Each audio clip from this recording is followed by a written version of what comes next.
EMB থেকে DST design সবাই শেখায়, কিন্তু কেউই শেখায় না ডিএসটি থেকে কিভাবে ইএমবি ডিজাইন বানাবেন। দেখেন এই যে আমার ডিজাইনটা কিন্তু ডিএসটি না ইএমবি, আপনারাই বলেন। এটা কিন্তু একটা ইএমবি ডিজাইন। কারণ কি, প্রত্যেকটা স্টেজে ক্লিক দিলে দেখেন ওর মাথা নষ্ট হয়ে যেতে। সেখানে আমি যদি রাইট বাটন চাপ দেই তাহলে কি এটার স্টিচ কমানো বাড়ানোর অপশনগুলো আসে, এই যে দেখেন।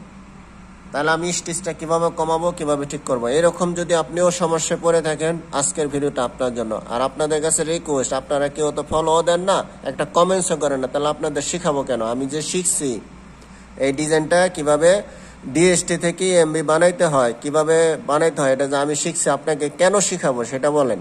আপনি লাইকও দেন না, ফলোও দেন না, কমেন্টও করেন না, খালি দেখে চলে যান। তাহলে কি শিখতে পারবেন?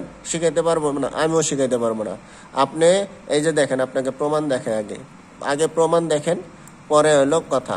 এই ডিএসটি ডিজাইনটা ইএমবি হয় কিনা দেখেন। আমরা এখানে সিলেক্ট করে নিলাম।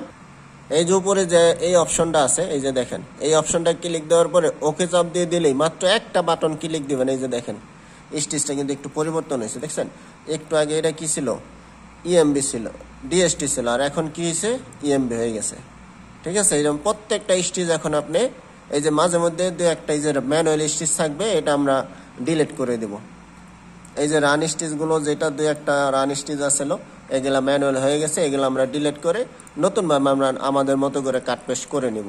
তাহলে এইভাবে করে যদি এখন আপনি বলতেন ভাই কোথায় ক্লিক দিলেন, কি দিলেন না দিলেন, কিছুই তো বুঝলাম না, এই জন্য তো ভাই আমার এটা শিখতে সময় লাগছে। আর আপনি কমেন্ট না করে ফলো না দিয়ে এমনি এমনি শিখে যাবেন, আমাকে মেসেজ দেন, আমি আপনাকে শিখাই দেওয়ার চেষ্টা করবো ইনশাআল্লাহ।